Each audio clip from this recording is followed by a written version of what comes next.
Party के platform से MPa बने, जितने काम आपने माशाल्लाह गिनवाए हैं इस इलाके में, आपकी वाबस्तगी बिलावल हाउस से इस पीपी की फैमिली से बड़ी करीब है, उनके फैमिली मेंबर्स की तरह है।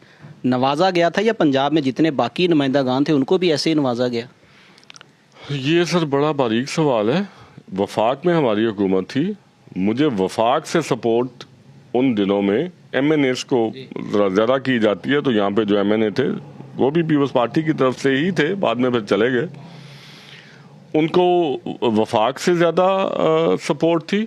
मैंने सर मैक्सिमम इसमें से अगर मैं कहूँगा कि 60% या 65% मैंने सूबे से लिया था, और सूबे से अपने ताल्लुकात नून लीग की हुकूमत थी, पीपल्स पार्टी की अपोजिशन में थी, और उस ज़माने में पीपल्स पार्टी के हलके में नून लीग के एमपीए से दुगना काम हुआ था, और मैंने सूबे से लिया था, और मैंने शहबाज शरीफ से 1 रुपया भी नहीं मांगा था, और जिसकी बड़ी तकलीफ है, लोकली भी है उधर भी है कि हल्के दे काम भी। और मेरी पेशी हुई, मैनू बुलाया गया, जवाब दे हुए मैं जवाब दे हुआ असेंबली के अंदर। उन्होंने कहा जी ये क्या है?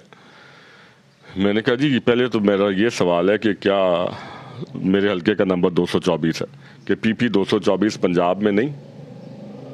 दूसरा सवाल ये है कि क्या वहाँ की आवाम पंजाब की टैक्स पेयर या मुस्तहिक नहीं।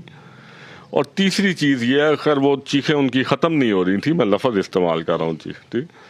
काफ़ी ज़्यादा उस पर जब उन्होंने वो शोर किया तो मैंने फिर उन्हें कहा, मैंने कहा कि जी वो किसी का प्राइवेट वो नहीं है, आए हुए पैसे ज़ाती पैसे नहीं है, हुकूमत पंजाब के पैसे हैं और गवर्नमेंट के यहाँ लगे। और अगर किसी को बहुत ज़्यादा इस पर वो करना है तो थर्ड पार्टी ऑडिट करा लिया जाए।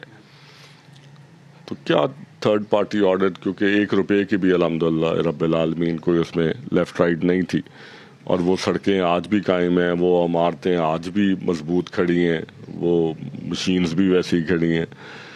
विल ऑफ द पब्लिक कम हुई होगी या will of the public representative कम हुई होगी, हर किसी की अपनी तरजीहात है ना, ठीक है। कोई ताना कचहरी करके खुश होता है, कोई डेवलपमेंट करके खुश होता है, कोई सोशल वर्क करके खुश होता है, कोई जनादे पढ़ के अकेला खुश होता रहता है, ठीक।